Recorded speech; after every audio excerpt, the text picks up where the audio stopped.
Welcome back to the Janchi Show. Welcome back to the Welcome Janchi back Show. to No, we have Janchi to, no, stop. We have to Show. do it in sync. Here we go. All Ready, right. set, go. Welcome back to the Janchi Show interview portion. Interview portion. I forgot I'm your what name host. You this guys is. are awful. KJ. KJ. No, you're not KJ. You're Patrick. Oh, right. I forgot. You guys are very bad at this game. I like to think I'm good at it, but I'm really bad. There's room for improvement. You're not gonna win an Oscar for your improv performance. That's the title of my book. Room for improvement. Nice. You're listening to The Janchi Show, hosted by 3 Korean American adoptees diving headfirst into what it means to be adopted, Korean, American, and more. And now, here's your hosts, Nathan, Patrick, and KJ.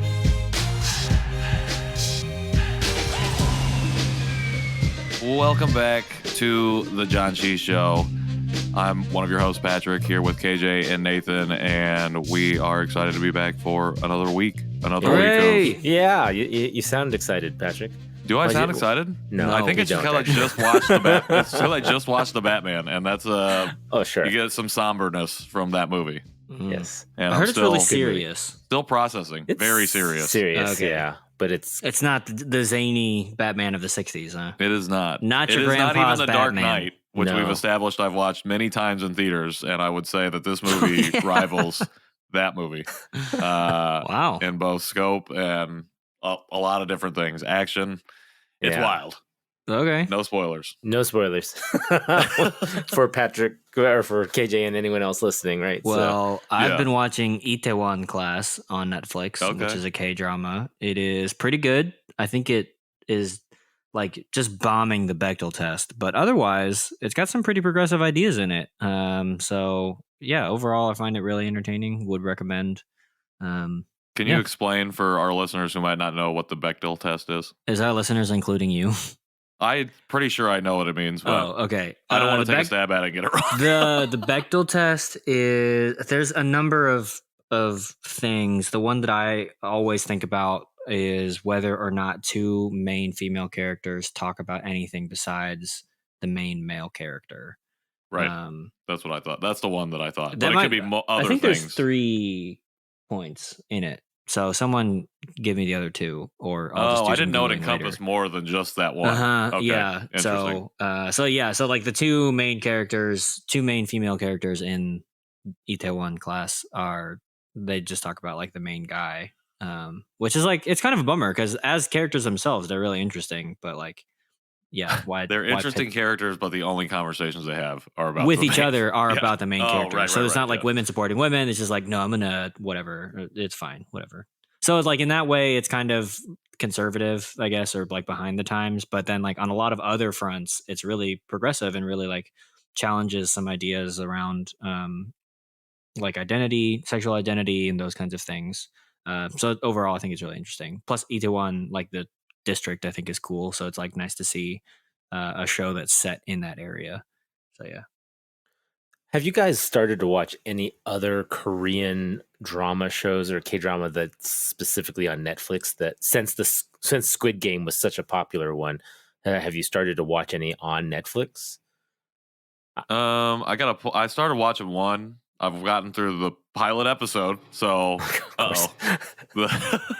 Did it just start playing? Yeah, it Was did that- start playing. No, I went to Netflix and I don't remember the name of it. It's the one they're like in space and it's like in the future kind of. Oh, right. I did see Are they like something space about that janitors? one. It has one of the guys from Squid Game in it. Oh, the Yeah. Silent Sea is what it's Okay. called. Oh, I'll have to put that's that not what on I was the thing. thinking of. Yeah. I know there's a zombie one or something. All of us are All of dead. us are dead. That one's gotten really popular. Oh yeah, I've Yes. been meaning to. Actually, I did start that. Oh, you did? It's Okay. really interesting. I will definitely watch the rest of it. But Yeah. No, it's funny how, Squid Game was such almost like an entryway for some people into K-dramas who maybe have never saw any of the traditional style K-dramas. And now they're probably binging through the Netflix lists. But I have yet to really go into them, but I've wanted to. I just haven't had the time. Mm.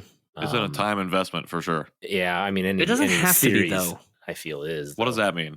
Like, okay, Or what do you mean by that? I K-dramas, guess? yeah. So K-dramas are actually really interesting because their act breaks are really clear. And so even though the episodes are like an hour and whatever 40 minutes basically. It's not that long. They're like a little over an hour. Like the act breaks are clear, so you can actually really easily divide it into like 20 or 30-minute chunks and feel like you watched something and like be okay with pausing there. Okay. It's like, I don't know, it's just really easy to do that. I've watched Startup and Itaewon Class and Run On, which are all Netflix like series ones. I don't know, whatever. I couldn't really get into Squid Game, and I don't think I'm gonna get into All of Us Are Dead just because like as genres, they're not things that I care for. So all the popular ones I don't care for, but the other ones I like. But then one of my other friends said she doesn't like any of the ones that are like Netflix original series K-dramas. So I don't even know that you can really, So I was like, I don't know that you can even call it the Netflix ones like quote unquote proper K-dramas. Yeah, well, they have like a huge deal with like to produce a bunch of Korean content. I'm assuming it's a production company from Korea, right? I would assume. Yeah. Well, there's even, I mean, I don't know if it's a category, but you can go search Netflix for K-dramas and it'll pull up a whole list of stuff that they recommend. So that's new. That's what are they recommending right now? Other than All of Us Are Dead and Squid Game, popular ones: Juvenile Justice, The King's Affection, 2521, Crash Landing on You. Oh yeah, and I've never really heard of many. That one's had staying power. I feel like that's one of the early ones that was on there. I watched that first episode.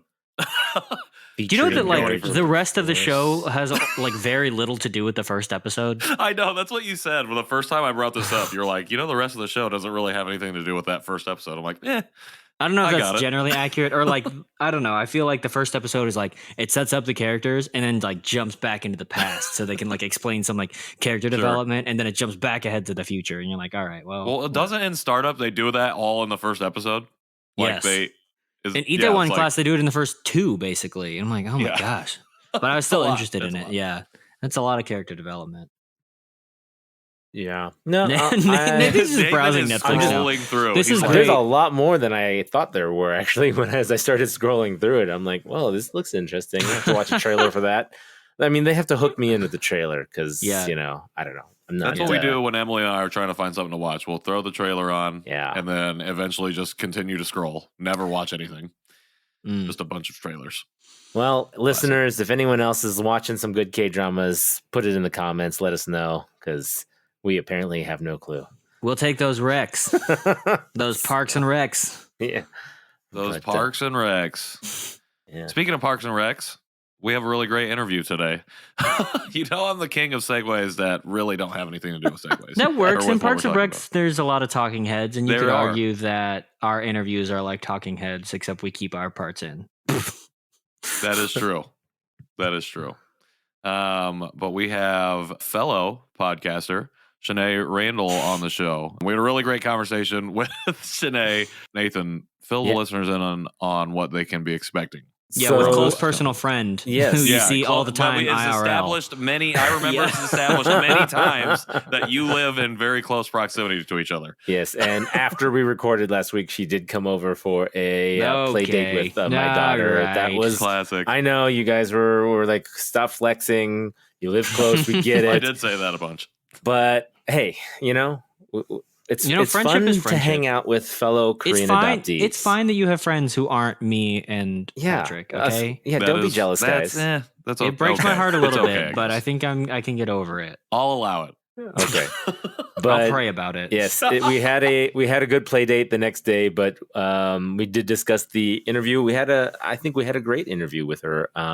Just hearing about some of the things that I actually didn't know, and have hung out with her a few times out here. I didn't know about the reunion with her mother.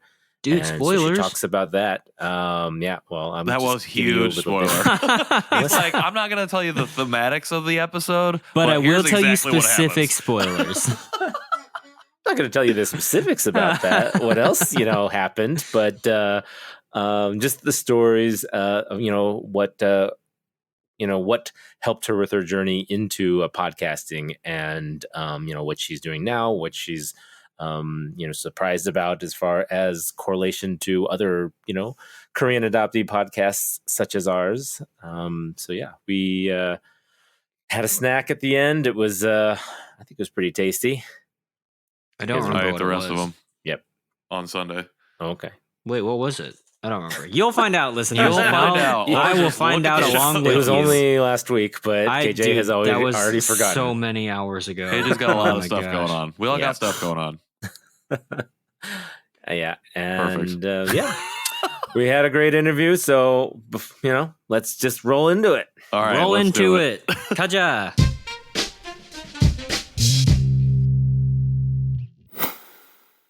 Welcome back to the Janchi Show interview. We are here and back and ready. I know, I don't know really what I'm saying here, but we do have a great interview today. We have with us Shené Randall, fellow podcaster and local Coloradoan. Is that the right way to say Is that? that it? Yeah, Coloradan? I think so. Coloradoan. I don't live there, so I can't really say. There's a newspaper, but Shené, thank you for being with us and joining us today. Yeah, thanks for having me. Yeah, no, you should definitely just ignore us. We're just here. We're the eye candy of the show. Shené, I know that many probably already know of you and listen to your podcast, but with every episode, we typically start with an adoption story, as much and as little as you'd like to tell us. I actually don't think I've heard a whole lot of it, so I'm anxious to hear it. So whenever you would like to start. Sure. I was adopted with pretty much everybody else in the 80s, in the late 80s, 89. Okay. I was like, I don't know what that means. Yeah, I was, part of the big wave. But I was 6 months old, and I grew up in rural upstate New York. I think Ithaca is the closest benchmark that people know, since upstate seems to get a very vague interpretation. But I was an only child. I was adopted into a white family. I'm very close with my adoptive parents. We have a really good relationship, even through kind of my coming out of the fog, jumping out of the plane, whatever we want to call it at this point, I experience. kind Jumping of out of like the plane is jumping out of the plane. ridiculous. I gotta say really quickly, I actually really like that. I think that's pretty apt. Pretty That's accurate description. terrifying. Maybe it should just be called like the fall instead of the fog. New language. That's what the show does. We find new language almost immediately every time. I love it. But yeah, so born and raised, or grew up, raised in upstate New York. Yep. And then I went to Massachusetts for college, decided it was way better than New York, stayed there until I got married. And then my husband and I moved to Colorado, and here we are. I have since found my birth mother. I did the search in 2020, kind of as I think a way to feel like I had some control over something in my life at a point when I felt like I didn't have much control over anything. It was like at the height of all of the, racial reckoning of the country. And I was really having a difficult time engaging with my feelings around race and engaging with activism and engaging with other people of color as a person of color. So I decided that in the midst of my kind of life crisis, I would just fill out all the paperwork to search for my birth mother. And my expectation was that I could say that I did it and wipe my hands clean and be like, oh, I did it. Nothing happened. At least I went through those motions. And about 6 weeks later, I think I got an email back saying, we found her, here's a letter. And we haven't spoken in person. She doesn't speak any English. We only have sent letters back and forth. Her one, me two. And it was about a year between when I first sent my initial letter and then when I sent my second letter. I just sent the second letter to her on Valentine's Day. And I had waited. I wasn't really sure. I think with having my daughter, I had a lot going on and didn't really want to, put the effort in, I think. But I did finally reach a point where I was like, well, I think I'm comfortable enough to say, I had a child and she's your granddaughter. And it turned out that, so Claire's middle name, we chose Nare. It's a Korean girl's name and it means wings. And we had stumbled upon it because a family friend of ours is Korean. And we asked her for some Korean girls' names. and I kind of said, we want to give her a Korean middle name. We don't want to Google search a Korean middle name and think that it means something beautiful and find out that it really means like, dumpster. So Sure. I was like, can you send me a list? And we picked it after my birth mother had sent the letter to me explaining that I had some half sisters, and kind of explaining that, the circumstances around my adoption and relinquishment. And I read through it. And I think the first time that I read through it, I was looking for that like key information. Like, why did you give me up for adoption? What happened? And I wasn't paying attention to like family names or anything like that. And when I just went to think about writing her a second letter, I went back and read her initial letter to me. And I realized that one of my sister's names is actually Nare. Oh. So I don't know if it was like that I did register it subconsciously and that was why we were drawn to it, or if it was just kind of one of those weird fate things. But I told her that in the follow-up letter and let her know that I, wanted to know more about how she grew up and about my biological grandparents and kind of that sort of thing. I think not so much for my own closure, but because I want to be able to answer those questions for Clara, as she gets older and we talk more about my family in Korea, and just to have as much information as I can give her, because I don't think personally, Nathan, I know you've met your birth family and you're kind of much more stably in reunion, and have seen them in person at least. And I don't personally know if I want that. I don't know if I want to do an in-person or get to a point where, I need to, I guess it sounds kind of bad, but like put in the effort to go to Korea to maintain that relationship.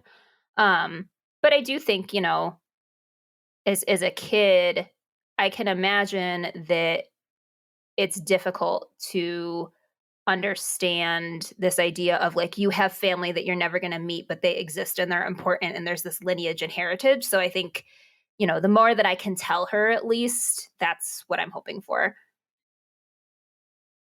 I think that's really interesting thought about, you've reunited and you've had some conversations, but thinking about it as, I don't know if I want to actually physically reunite.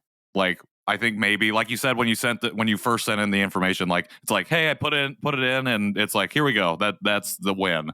And then it's like, oh nope, there's somebody here for me to connect with. And then you make the connection, and now you're at a point where it's like, I don't know if I want to continue going further. And like you said, putting in the effort. And I think that really resonates with me right now because I've been having a lot of similar feelings. And while I'm not a parent yet and I haven't really initiated a birth search, I've really been kind of walking the line between, is that something I really want to do? And then two, like, if I don't want to do it, why don't I want to do it? And I think a lot of it comes into like that effort and that, like, we just talked about work-life balance. I'm clearly struggling with that. So just trying to like figure that out. And it's like, that's a huge curveball. So I think it's really interesting to hear from your perspective as someone who has reunited, albeit virtually, to say, hey, I think that's okay if this is all the further it goes, as long as I can continue to, have these conversations at the pace that I want to have them, with your mind on, this is for Clara, almost as much as it is for yourself. So I think that's a really interesting perspective that I'm not sure that we've heard on the show before. So thank you for sharing that. Yeah. And I think too, I think part of it maybe is just the circumstances. Like, I did send an email to the social worker knowing that we likely aren't going to Korea anytime soon. Mm-hmm. We had planned to go right before Clara was, we found out Clara was alive or existing or coming, whatever. We planned to go before I found out I was pregnant. And, then the pandemic happened. But I did ask about Zoom, in a virtual meeting. And, I said, I understand it would be cumbersome because there would be a translator and all that stuff. But it turns out that my birth mother doesn't have a computer and doesn't know how to use one. So I think there were some very natural barriers for why it kind of makes sense in my mind for me to not really pursue aggressively meeting in person. I Sure. think it would be different if she spoke English, if I had siblings that spoke English, or if I found out that, part of my biological family had immigrated to the United States, if there were things that made it quote unquote like easier to facilitate, maybe I would feel differently or feel more pressure. But I feel like there are just some very natural reasons for why, choosing to go that way and forge more of a relationship would be really difficult. Yeah, I have similar, I guess, hesitations at the beginning when I did do my birth search as well. I wanted just to do it to get, medical information. I wanted to get just a little storyline or anything I could get that I didn't have in my records. And it wasn't necessarily to start a physical, like, family relationship with, my biological family. Because I knew the percentage was low that I would even find them. And then when I did find them, it was just letters. It was more just informational stuff back and forth for a while. And it wasn't for 6 months after I found out that they were around that they actually told me one of them was going to come to Los Angeles. So it was kind of at that point, my hand was forced into meeting them in person because I was like, well, how can I say no at that point? I'm right here in Los Angeles. So, Oh my gosh, that's where I live. yeah. So coincidentally, and again, I don't know how coincidentally it was that they, maybe because of the company that they were work for, pushed to come to the conference because it was in LA and because they knew about me. I don't know. I didn't get to ask that specific, but so for me, yeah, it was more, I was kind of, I wouldn't say pressured into it, but it was more like it fell into my lap and I had to make that decision of well, yeah, let's meet. And so I was very nervous and I didn't know what was going to come out of it. And, luckily it was a good meeting and everything went well. She was very pleasant and I really enjoyed just the 2.5 hours or so that we talked. And that really kind of just set the groundwork for meeting the rest of the family.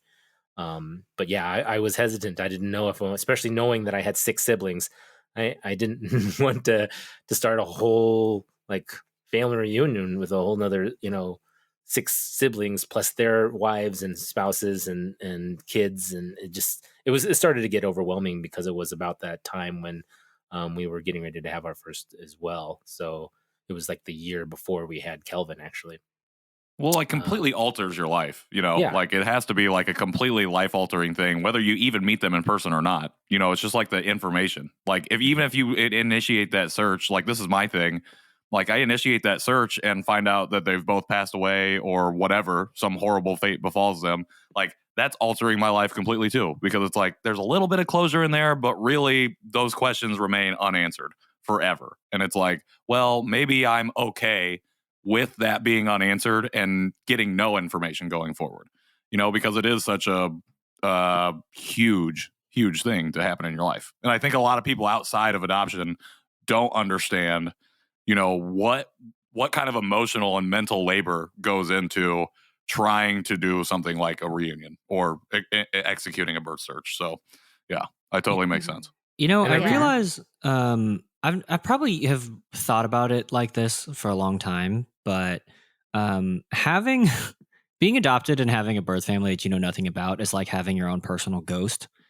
And they're, regardless of what type of fantasy you like to watch, and so whether ghosts can continue to grow or if they're frozen in time around the time that they died or whatever, like there is a thing where maybe you're the only person who knows about them, or maybe you and a group of other people are the only ones who are privy to their existence and the way that they just kind of haunt you. But it is like having your own ghost. And then when you initiate that birth search, it's probably about as hard as trying to raise someone from the dead, in terms of, I don't know, emotional labor that isn't really anything except it's just always there, and all of that kind of stuff. And yeah, so I understand being like, oh, when you have the fortune to be in reunion, you're like, oh, you were once a ghost and now you're alive, and now all the ways that I used to think about you have all this extra weight. Like Christmas just got a lot harder, and now I have to remember more birthdays, and then also there's translation and all that kind of stuff. So yeah, I don't know. I was just thinking about that. I was like, wow, that must be a lot of what it's like, and I think I have been living with ghosts for a long time. So, And I commend you, though, Shené, for taking it at your own pace too. And I think that is something that I think a lot of people probably resonate with, is that if they do connect, they don't want to just rush into it and send 50 letters in a month. They want to, once every few months or so, or a few years. It's kind of a slow process, and I think everyone takes it at their own speed, and I think that's smart. But Well, I think that's what's really interesting too. Well, maybe not necessarily interesting, but I think it makes a lot of sense, because when I first connected with you on Instagram, I think you were right at that point where I think you had just announced your pregnancy and you were getting ready to move to Boulder. Is that right? Was that around that same time, or had you already been in Boulder? I can't really remember exactly what was happening at that time. Yeah, we moved to Boulder we moved to Colorado in 2019, and then we had Claire in 2021. So end of 2020, I think, was when we found out, or like September 2020 is when we found out we were pregnant. Okay. And yeah, so I think I think what's amazing about it is, like Nathan said, you're able to go at your own pace and set kind of these boundaries for yourself, because you had a ton of stuff going on at the same time that like this reunion now falls into your lap. It's like, oh, not only am I going to be a mom now, but now I'm finding another mom. My other mom, my first mom, that I was like, everybody's I sent got letters moms. into You the get a nebulous mom. thinking, You get a mom. you get a mom, and you get a mom. And it's like, what is happening right now? But I think that, you talked in your guest forum about the resiliency that it's kind of exuded out of your own journey, and I think that is a really good example of that, in the fact that, like, I can't say that if I ever entered into reunion, that it would not maybe be a detriment to the rest of my life, because I would have a hard time putting the boundary up. It's like, okay, I got to get these answers now. I got to send the letter now. Why haven't I got a response to my email now? Not really thinking. And, it's like, because I center I'm like, in that moment, I can see myself centering myself. Not really thinking about, oh, how are they reacting to all of my messages? And I'm staring there like, you leave me on read? What's going on here? So I additionally commend you. And I wanted to ask a little bit about that resiliency that you've kind of had to build up, and how, I was wondering, you talked about struggling with your mental health as it relates specifically to your adoption. I was wondering how that struggle has informed those boundaries, and how they have kind of shifted and molded as new things have started to happen in your life. Yeah, I mean, I think, it's funny because even now thinking about it, I filled out that form so long ago, like that even now I feel like my perspective has probably shifted a little bit. Like, I know that at the time when I filled out that form, when I was talking about resiliency, it definitely was resiliency, but I think I was still in a place where I thought of things, the idea of like pulling yourself up by your bootstraps, and you have all this crap happen and you just keep going, or you find a way, you don't like fall apart, you kind of keep everything afloat, and thinking that was a good thing, I guess, and not necessarily to say that it's a bad thing, but I think more now I've started to have a shift in perspective in regards to the fact that, but why? Why do we need to be so resilient?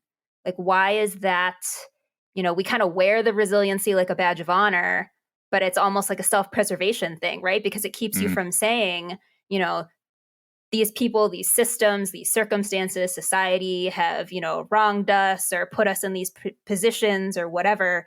And yet still we rise, right? But instead of actually kind of going after and lamenting about the things that are wrong, right? Where you like pat ourselves on the back and we're like, oh, but we got through it. Like, we pulled ourselves up and we're stronger. And I think it's, a self-preservation thing. And I don't necessarily think that that's bad either. But I think in my own journey, the resiliency definitely stemmed from the fact that, I didn't just kind of wallow in the victimhood, I think, of being an adoptee. Like, I definitely, I talk about it a lot, I blog about it a lot, but in the day-to-day life, I really don't kind of play that card very much.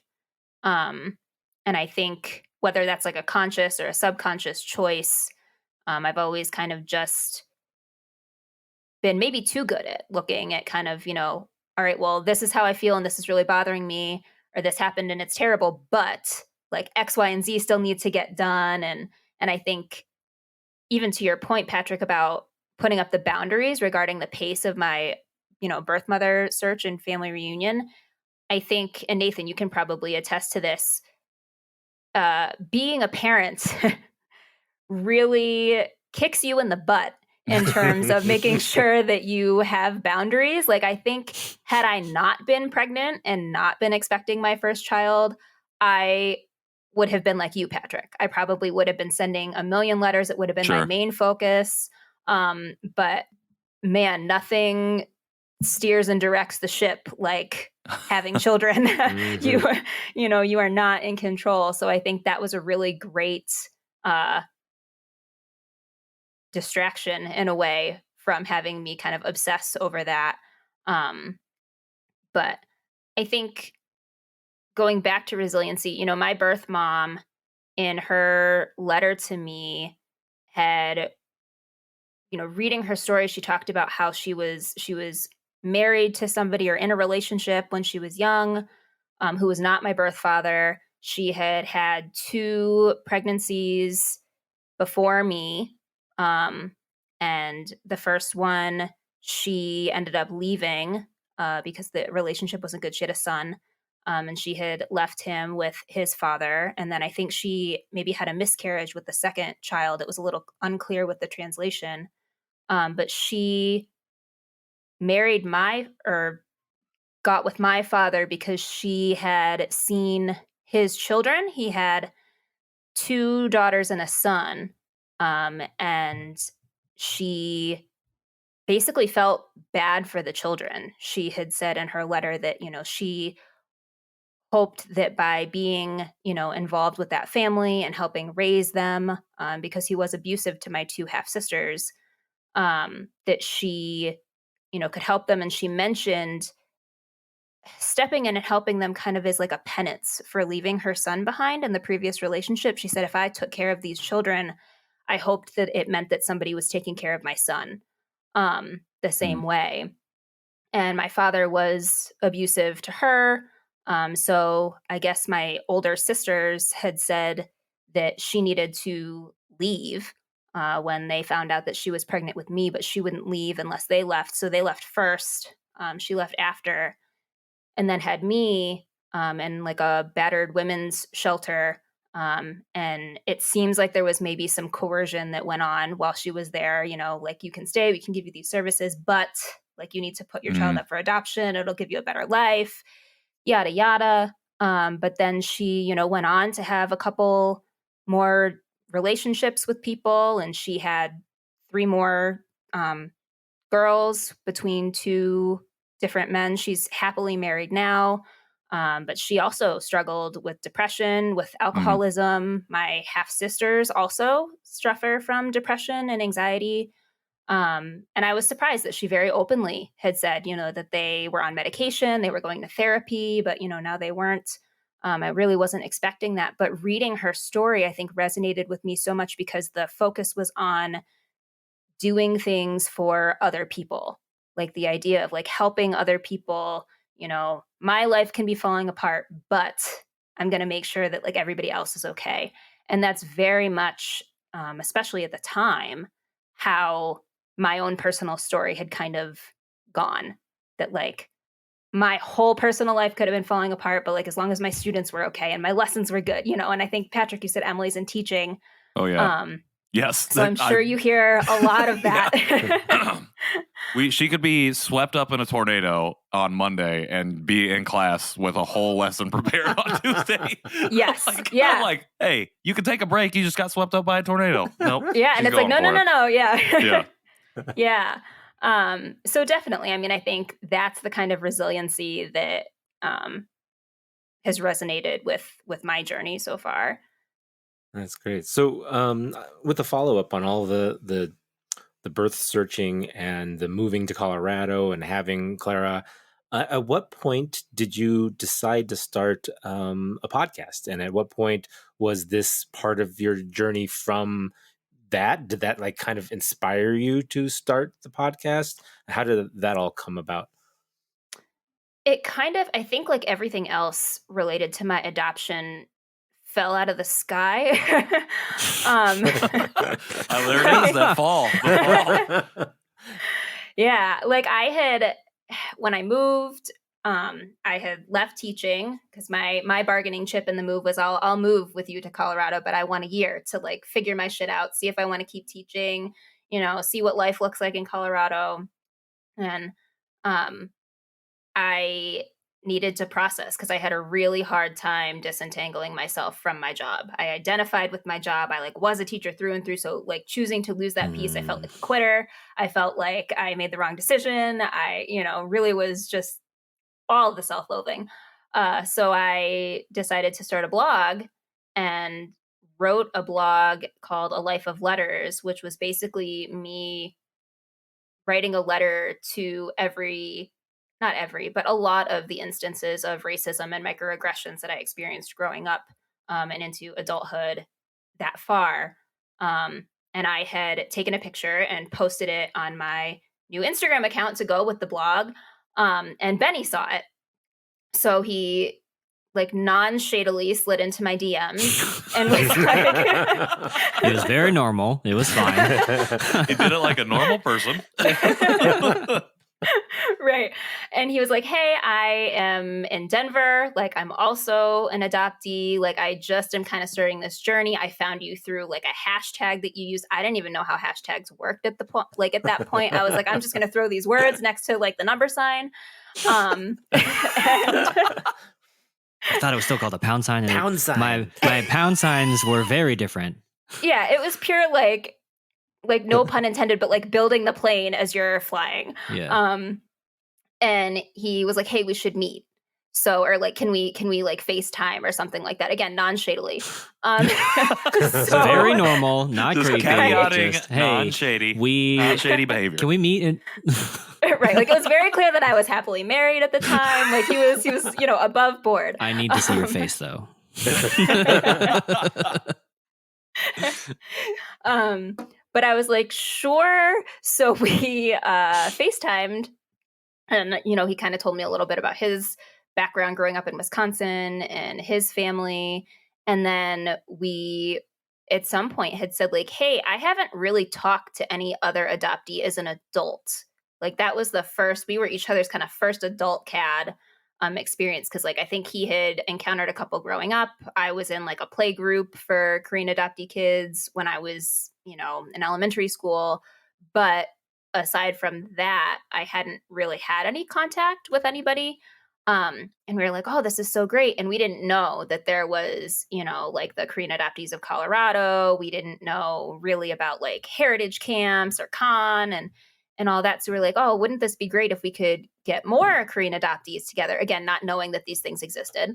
And so we met in person, and initially we thought about doing like a meetup group. Loftily, we were talking about like a nonprofit. And then the pandemic happened and we were like, well, what's a project that we could do that's low hanging fruit, low cost, low commitment, and that, candidly, if it doesn't go well, nobody really has to know about. Yeah. So we just kind of were like, what about a podcast? Like we can try to record a couple episodes. At the time, we thought maybe we would do 5 20-minute episodes and just talk about adoptee stuff, see how it went. Didn't know that the Janchi Show existed either. I mean, to be fair, we weren't the only first, a couple of months your seniors. So yeah, I was gonna say I don't think we were that much earlier.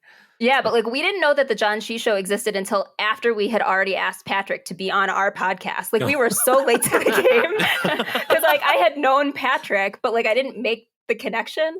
Yeah, I don't do a good job promoting our show. So Yeah, that's literally probably never.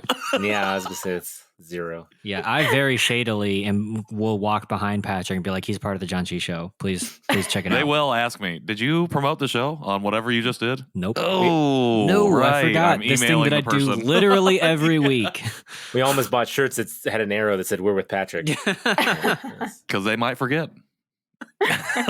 Anyways. Had you heard of any other podcast though, other than Janchi Show? Other Well, than no, the they world have heard of famous the The Janchi Janchi Show. Show. But no, have you heard of anything other Had you podcasts at that prior? time, right? Yes, at that Yeah. time.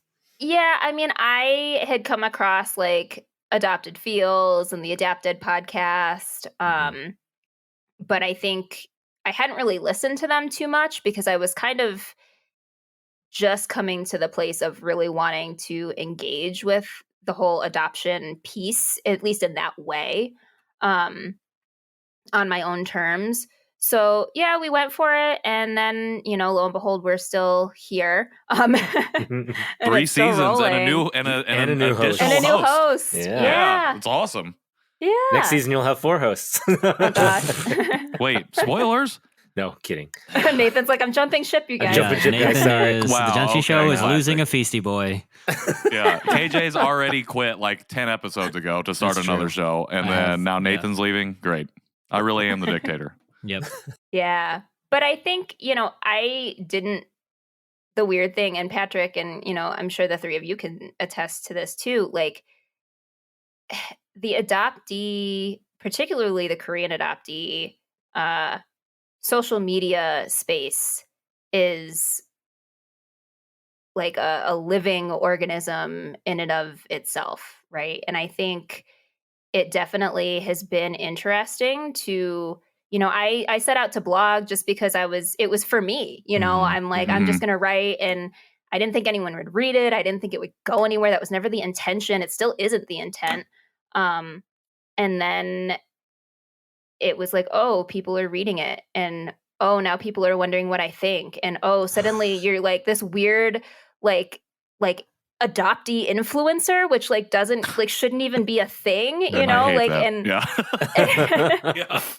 Says And the you're, dude who posts the most of the 3 of us. Okay, but He's I'm like, not trying to influence anyone. I That's the know. thing. I don't like It's- that I was gonna say, I've label. never I think heard that there's Patrick call like himself a- an influencer. It's a weird, I don't know, as someone who is adjacent to some quote unquote adoptee influencers, maybe the term is like thought leaders, because we, besides the world of academia, and not to discredit or downplay what academics do, but there is a type of barrier with like academic research and the way that academics speak, and the way that their world needs them to speak and be, right? And so I think that there's kind of a necessary, like, hey, can you bring it down to like 5th grade level and then talk to me like that, And so I think that that's what's interesting about the social media space, and maybe what you feel as, quote unquote influencing, or as an influencer, because that's like kind of the only language we have. I think it is in some way like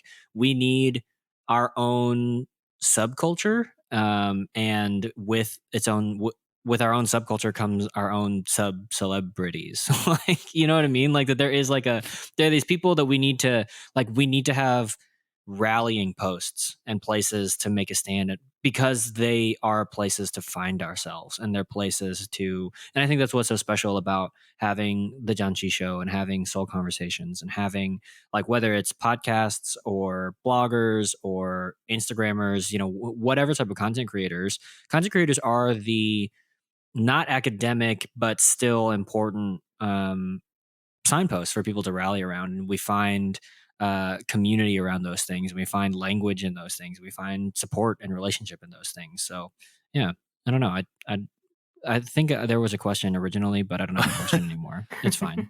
Well, like Shené said, I think the Korean adoptee space specifically, not even the broader adoptee space community, but the Korean adoptee space specifically can be really volatile. And like you said, it's a living organism because there are all different parts and places that you can find yourself in within the community, and you get really sucked in. And when you get sucked in, it can really feel like this is what the community is, when it's not. There's so many other parts, there's so many other pieces to it. And I think it can be really difficult to find your way out of that after you've gotten into one of those spots. And in the adoptee community, like once you feel like a sense of once You you can feel do like it. you've been Ostriches? once you can feel do like it. you've maybe been ostracized. Once you found your ostrich, Once you feel like you've maybe been ostracized from a particular group or part of the community that you felt that you were a part of, it can feel like a secondary rejection or another rejection, and it can be really hard to get back into it. And so I say all of that to get to a question. nice. Specifically, how I was wondering, Shené, how you, when you were blogging and you're talking about adoption and your experience, it's really about, personally for you. And I think, especially in the last year, you've put out some really incredible content. And I was wondering how you kind of really found yourself making that turn to take your personal experience and share a little bit more openly in ways that are maybe a little bit more resonant, kind of like a teaching concept, on top of balancing a reunion and walking through and becoming a mother and then walking through those early stages of motherhood. How did that all kind of or how were you balancing all of those things in addition to stepping into taking a bigger role or a bit more fix visible role in Patrick's the life. adoptee He needs community? help here. Well, she already said she says it was like jumping out of a plane. Right. That's true. Yeah. The fall. Yeah. I mean, I think I'm going to be honest. Like, I, especially in the last couple months, really since NOM, it was, I have really been trying to think more about the fact that it's a marathon and not a sprint. I really struggled, candidly, after posting for the month of NOM.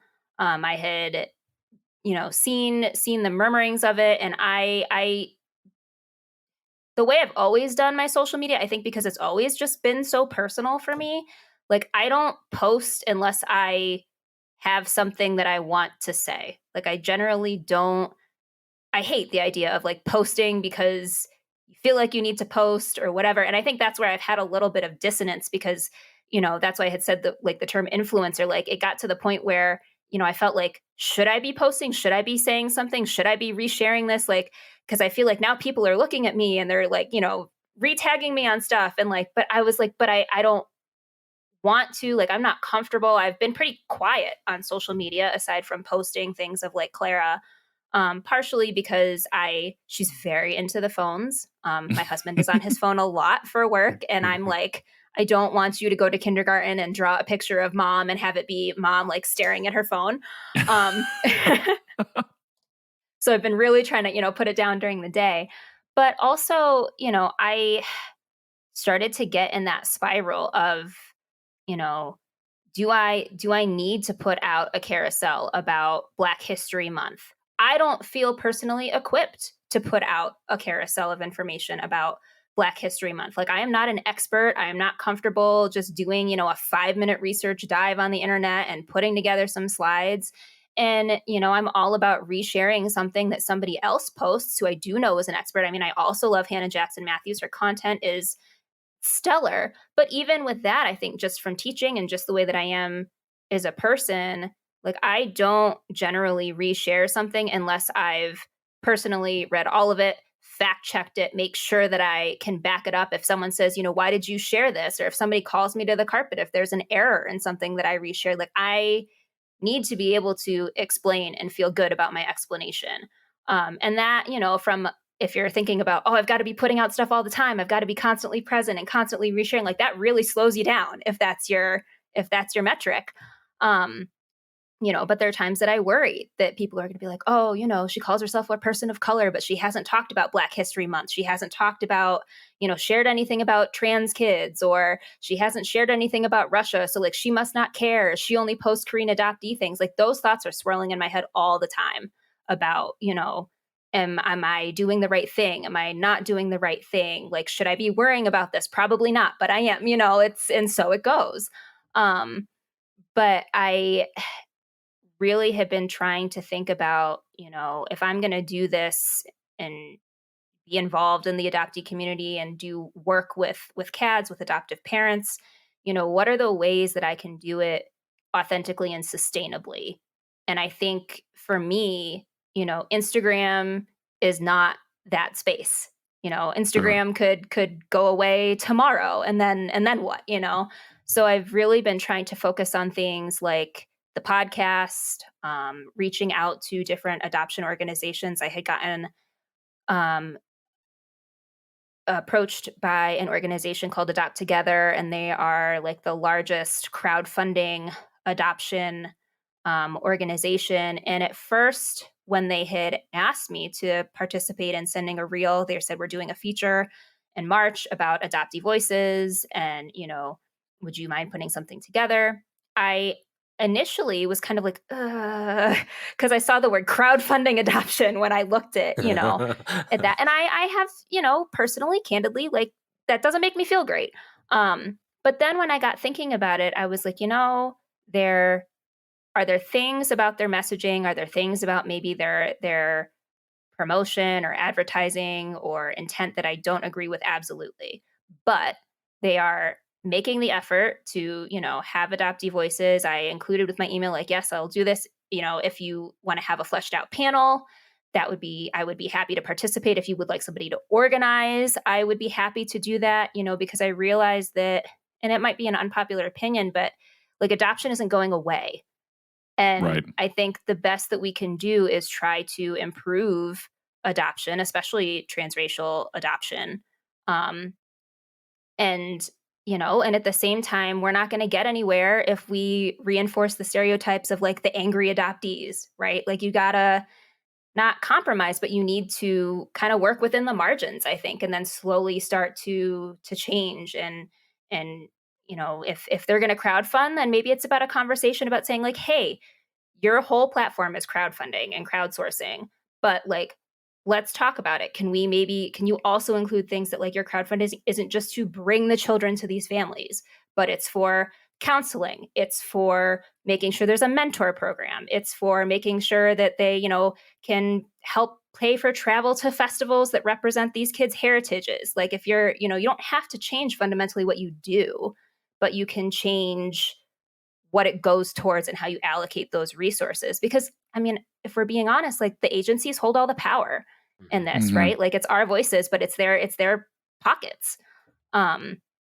So things like that. I have been trying to get involved with the local agency like Asian Girls Ignite. They're right in Denver, and doing volunteering with that. It's a great organization for Clara to grow up around if we stay in Colorado. Obviously the podcast and things like that. So I'm trying to, disentangle a little bit from the social media and reinvest my time in things that, more organically fit into my life, and that are a little bit more sustainable long term. I was so struck by what you said about, like, if we're going to crowdfund adoption and we're going to, crowdsource all these things, and like, let's be holistic about it. It reminded me of an Instagram post I saw that was like, if you're going to be, pro-life, then you should also be pro all of these other things that support everything else that comes with, having a baby, and all the reasons that, like, I don't know, I've just, that level of intersectionality and that level of systemic, holistic thinking is something that's really been impressed on me. Sarah and I were just recently talking about all of the orphans that are going to come out of Ukraine, and all of the kids who lose their family and support systems and all those things. I mean, people obviously, but especially kids, and what that means for adoption globally and broadly and all those things. And so she was just like, hey, how do you feel about this? And I was like, I mean, to your point, I was like, I don't know that it's great, and probably I'd love for international adoption not to happen, but for that level of abolition to occur, really, like, I should be working at the greater systems that cause international adoption to even be necessary, because if we just take away adoption, then we're still left with all the things that cause it, and then we have more problems. So yeah, it's such a weird thing, and I think it's so good and right to be thinking about what can I do sustainably, and what can I do that's going to make long-term impact, and how can I support things other than just like being on social media and writing my my feelings or my thoughts or whatever, and firing them off and just being there. And I think that level of needing the platform to have a voice that is heard, but then also making sure that the voice that is heard is really worthy of having like that kind of balancing act is tough. So I'll say I feel you, and best of luck navigating that. So I did want to ask about, of all of these things, all of these new things that you're getting involved in and doing to kind of take you away from that space. There's another thing that you had recently helped launch, I believe, which was the mom group for transracial adoptees. Oh, I was yeah. wondering if you could talk a little bit about what that is and how that's been going. Because it's like another thing that has a social component to it, but I feel like there is stuff happening away from the social media space. So I'm interested to hear how that's been going. Yeah, so the account is at TRA Mom Confessions, and it came out because I was talking to Mila Konomis, and we were just kind of going back and forth about some things that had happened in each of our respective lives regarding our kids. And I can't remember who said it, but I was like, I guess I said it. I was like, I wish that there was a group for TRA parents or, for CAD moms, because I said they're just things that people don't get. I think just like with being an adoptee, there are things that people don't get. And then you talk to someone who is an adoptee and it's like, oh yeah, this makes perfect sense. And all that. And she said, yeah. And I had said, if I had more time, right? Famous last words. If I had more time, I would start one, but like, I don't really have the bandwidth right now. And then she was like, oh, I would do it. Like, I would help. I would do it with you. So then, of course, I was like, sure, let's do this. And it started just kind of, posting some of my thoughts about parenting or things that I was struggling with. And I guess kind of similar to the blog, just very personally angled. But then we really wanted to do a meeting component. So we do a virtual meeting once a month. It's not exclusively for CADs. I will say that so far, most of the people who have come are CADs. I think it's just because there are a lot of us, but we're working on really kind of getting some more diversity as far as it really being like a true TRA parent group. And for people who identify as femmes or moms. And, it's been really nice. We meet once a month in Zoom for about an hour. We usually do like a check-in. This most recent time we had some breakout groups because people had voiced there were some common themes showing up and things that people were having a hard time with or wanting to talk about that didn't necessarily apply to the whole group, because even though we're all adoptees, like it doesn't mean that we're going through the same stuff. So we did do some breakout groups. I think we'll be in a big group for March. But it's been really nice. And as far as the social media piece, I, now that it's been going a little bit, reached out to the group of people who had been consistently kind of coming to some of the meetings and said, like, I need some help. We don't need to post a lot, but I just, the page is there more so people know that it exists, but I'd rather that people come to the meetings instead of, be just on the Instagram account. So there are 4 other TRA parents who are helping post just like once every couple weeks. And we have a nice rotation going. So it's very minimal in that regard. But it's been a really nice container, I think, just to have people come together and talk about the nuances of, of being a parent and whether it means that you're having biological children, going through surrogacy, adopting, that doesn't matter. But I think just, how do you raise kids when you don't know your family history, you're dealing with your own mortality, all that kind of stuff. Still not a lot of racial mirrors for your kids, potentially, all that kind of stuff. Yeah, I really appreciated coming on your podcast, actually, talking about parenthood and talking about the, as an adoptee, thinking about adopting or not adopting and stuff like that. So for anybody who's interested in that was your season 3, episode 5. You just plug I just plugged her. Yeah, I know. I plugged her podcast with my episode just for reference. Amazing. Sheesh. Incredible. But I did have a question as a follow-up other than the plug. The question was specifically about one of the things that we did talk about was community, and kind of Patrick jumped into that with your mom's group. you've talked about community in general, how beneficial the different types of communities are out there, and how many there are out there. There's a community for everything. I mean, we've been doing the CAD community. I'm sure there's, we're all part of the same ones that we see online. And you even started the one here in Denver, the Denver Boulder CAD community, which, that's where I actually first met you in person, was at that event. So that was great. What about community? What other things, if maybe it's only this new TRA moms group that you've started, are there other senses of community that you are starting or creating or looking forward to participating in more in the future, or that you would recommend to other CADs out there? I'm personally definitely not starting anymore. Are you you got a bunch busy more some- stuff lined yeah. up? Huh.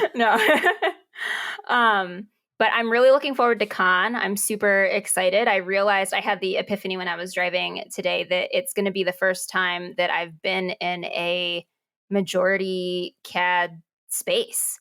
Like, I feel like, I don't often find myself in a majority of Asian people in general, aside from when we, go to Thailand or we travel or something like that. Because, Denver's not super diverse in general in the Asian respect, at least not where we are in Weld County. But I am really looking forward to Con. And I think, even online, it's interesting because Hannah Lee had messaged me and she said, I'm so excited to meet you in person at Con. And that epiphany too, the idea that you have all of these relationships now that have formed, I think, as you guys know from podcast guests and things like that. And you, like, all of it has been virtual for the most part. I mean, Patrick, I know you do meetups in Indiana, and like a lot of people you guys went out to LA, so you've seen more people in person. But this idea that you have, these friends and these relationships that really, I think, escalate pretty quickly because of the shared adoptee experience. And you've never met them. Like, you've never met in person. Being at a place like Con or the Janchi live show in LA, like when you're in a room full of ghost seers, it is amazing because there's no more translation, there's no more filters, there's no more, like, you can start a sentence and like half the room can finish it for you because like they're just like, you get it, everybody gets it. And that's like, there's this mental weight that is amazing to not have for a minute. And I think that's why meeting with other adoptees, and especially other Korean adoptees, can be so powerful, is because suddenly it's like these weights that you didn't know that you carried are lifted. Because You can feel them like lift off. Yeah, of you, exactly. too. It's a really powerful thing. So, yeah. Yeah, definitely looking forward to Con. Like you said, all the people that we've only connected with virtually. And the more we talk about it, the more we're going to give Patrick FOMO. So we really, I was like, just the kinda things keep they've been putting talking. out, and then I see everyone like, who's going? Who's going? And I get I'm to like, see this person and this person, and I am Patrick's having going to see the serious photo. FOMO. Yeah, If there's gonna you be a photo you of gotta everyone. FaceTime me and literally FaceTime you carry in. me around via FaceTime during the entire conference. Hi, nice to meet multiple you. Would you like to meet extra Patrick on my Yeah. phone? Yeah. Yeah. Okay. I'm here. I'm here. I'm sure Emily's going to love that. You're going to be on your honeymoon and he's going to be like FaceTiming you all the time. Oh, might not come back from the honeymoon if I do that. So I was going to say, you might not be married anymore. Yeah, it's like, that might be a problem causer. So, well, you got something, Nathan? No, I was going to jump into food if that's unless We'll you guys have freaking any jump other into questions. it then. Let's roll into some food here in a second. We'll be right back. Okay, great.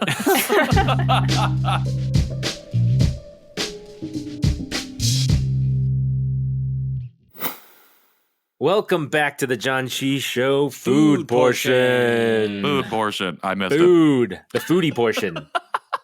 Nice. Just had a great interview with Shené Randall. Thank you so much for everything that you shared. And so happy that you are local and we can keep hanging out. So that we can We're flex, continue dude. We're not local, recording. but it's Sorry. on the We can have some more food, some All Korean right. food soon. All but right. how about the food we're eating now? Thai. Have you guys Did you find it? Okay. This Got has it. a bunch of Japanese on it, so I actually can't read any of it. Oh, interesting.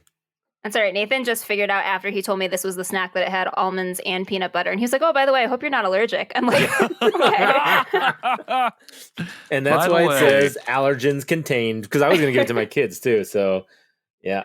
Yeah, you're right. This is actually written in. Actually, there's also French. Thai Oh, really? on the side of the box. Okay, but how do you know Oh, it's yeah. Thai and not like Cambodian? Oh, yeah, that's true. I don't. Yeah, know the Nathan. difference. I'm just 'Cause I've only saying. been to, I've been Explain to Thailand. They on have air similar how you know the writing difference. styles. because it looks like Thai. You Just look like like know that Thai. this looks like Japanese. Wow, I don't know about that. We gotta I cut got that out. him. We gotta cut that. This is Cut this that, is the cut hill that, that I cut will that. die on. Nathan looks like Thai. Looks like my, Ty from Digimon. My Deep cut. my package is like whatever that was supposed to be in here. It's obliterated. So I'm just Oh, gonna really? Yeah, I'm this just gonna one for sure slowly crumbles. Open it Okay. over a Yeah. bowl while you talk about what This it's one supposed to a little be. bit more solid. Well, it is. What we're eating is an almond cracker. I don't know what else to say about it other than it's a little square saltine cracker looking thing that's got almonds. Smells in like it. a saltine cracker. It does. From It what I has, can like, smell out of my thing. It has the flavor pairings, tips for doubling taste on the package. Apparently, you can have it with wine, Oh, or it says mozzarella cheese and tomato are the perfect companions. challenge right. accepted. Cheese and Interesting. tomato. I can't even get it out of the package because I'm worried it's going to go everywhere. Yeah, they're All definitely right, this crumbly. is pretty intact. This is pretty intact. Yours is good? Okay. All right, I got This it. All right, is so there's big pieces atrocious. of sliced almonds in it. It's just crumbs. Nathan just, when he's putting our boxes together, he just lines the boxes up 20 feet away and goes, "Here we go!" And just chucks them. Just chucks He it just in. chucks them. But then he This puts the crunchy? padding in so that Yeah. it's like it's That quote unquote well packaged. But that like, "I don't may know what or may happened." not have been the box my kids jumped all over. No, kidding. They didn't. He's like, "I don't know what happened." I threw it pretty Well, I softly. always worry because when I send you guys snacks from here, the altitude's so much higher that Mm. the packaging is very like full. But by the time it gets to you, all the air has deflated some. So You got to ship that by ground, dude. I no, it's the altitude. It doesn't. Oh, the altitude of the physical place that you're in. Yeah. I thought you meant the plane that it was on. I'm like, why are you remember how shipping he that lives near the two-day Mile air? High City? I get it. So, I didn't get it, but I get it now. yeah. Oh, I haven't even tried it this yet. It's actually I actually expected it to be sweet, kind of like a sweet almond Do you not cracker, think like it's an almond sweet? Yeah. cookie. I don't think it's It's that a little sweet. sweet. I It's think like a tad sweet, but I think it's pretty sweet. This is I think fairly it's sweet. very flaky though. It's like Mhm. It's like a sweet saltine with less making my mouth dry. I guess it's Yeah. probably I think salt of it that's as like doing that. an extra crumbly graham cracker. Mhm. That's Okay. maybe That just a is what it touch tastes less like. sweet. Yep. I don't know. This is really sweet. It's good. Not like overpoweringly sweet too, but like for a cracker, it's like got some of the same butteriness as like maybe a Ritz cracker, yeah, Mm. but it's Ooh, yeah. extra crumbly. it's definitely more buttery Definitely. than almondy. Mm-hmm. Almondy. Ritz are like the green box, the club crackers, like those longer, like I rectangular know what ones. you're talking about. Oh yeah, Yeah. like the Keebler Elf ones. Yeah. I like it. I'm enjoying are my pretty good. crumbs. Yeah, you should have gotten a spoon. Or I know, You go do get it a with scoop cinnamon of toast ice crunch. cream. Put that all Boy, over you the think I got scoop ice of cream in my house? Do you not? No. It's What? all like macro friendly ice cream, which I can't waste because Sarah probably needs it for some dessert at some point. So And I'm also drinking maku. So I thought you were drinking Maku. Man, All I'm right. super Nathan's jealous. getting a little turned where up did you get over that there. from? So- Did they just sell it in H Mart now or something? no, this is still left over from the shipment that we got last time. This is the last one. Oh, yeah, that's right. You're not okay. Yep. Yeah. Why you Literally look so surprised, the Patrick? first month that we did the show. No, I'm just kidding. Like, that's a long time ago. I don't think it has an expiration date. Maybe. Does alcohol expire? I don't think it does. Oh, actually, it does. Yeah. It expired last year, 2021. Wow. That's just But it a still tastes good. whatever. I'm still good. If you see me fall down, then call someone. called fermentation when you just let it go. Yeah, it's just more higher just alcohol extra. content now. So, Mhm. but Well, yeah, and these you're are high pretty up, too. tasty. For the altitude Yeah. that we established that you live on or in. I don't have much to say about these. Let's go into ratings. Shené, what do you think? I don't know. What's your rating scale? 1 to 5. 1 to 5, Stars, whatever you want to almonds, rate. whatever you want it to be. 1 to Say 5. 4. anything. 4. All right. Not bad. Like, pretty That's pretty neutral. good. Yeah. I don't You- know wait, if I would 4 eat them is with neutral for mozzarella you? and tomato, though. I thought the same thing. Yeah. Well, the strawberry or grape jam would be a good, make it a little sandwich. Mm-mm. Be pretty tasty. Or like I already said, crumble this up and put it on ice cream. I think would be pretty good. Yeah.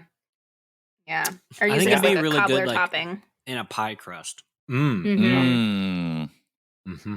I ice am also cream going to pie give crust. this a 4 out of 5 crumbs in a bowl. Because it's really good, and I find myself wanting to just suck up all of the crumbs into my mouth hole right now. Okay, lick but I'll that wait plate, until we're KJ. done. No, lick it. Go with, ahead. with the We recording. won't judge. So, Yeah, I agree. 4 out of 5 is a pretty good rating for me too. Yeah. Pretty neutral. It's not wow amazing, but it's 4 is better than average. So yeah. I appreciate the airiness of it. I think like when I pulled it out, because they look like they have like melted sugar on the top. Like it looks like it would be kind of more well, like that's what they look sticky like. and whole. heavy. Yeah. Yeah, they're like, Yeah. I see how you could think that they would taste like a saltine because they look like it. They look Mhm. Well, like it kind a of has that toasted smell, saltine. too, to me. Really? Yeah. I think it has like an aroma. Yeah. Yeah, I'm going to give it a 4, too. 4.2 4 for me is slightly above neutral on the good side. So yeah, y'all hit with it, a 4 kid. that is neutral, that means you have, to me, that From my means pants there's again. a really finite space for being very good. So, which I appreciate. But yeah, I'm going to go 4, and I'm going to leave it at that. Good. I don't know if, You're if the welcome. rating changed now that KJ has it all over himself, but Nope. nope. Yep, 5. Still, it was worth it. 100%. It was worth it. It was worth the licking of the bowl. We've got a vacuum, a robo vacuum. It'll clean it up. Vacuum You got a fine. cat. Well, yeah. That too. Okay. Well, I'd buy these again. But Shené, thank you again so much for coming on, taking the time away. I know you tell Daniel thank you as well for watching Clara, I should assume. yeah, they're swim lessons. Oh, okay. That's Where fun. can people find you, and where would you like people to find you online? Sure. Thanks for having me. First of all, it was nice to see all 3 of you. I had met 2 out of the 3. So KJ, nice to finally interact with you directly.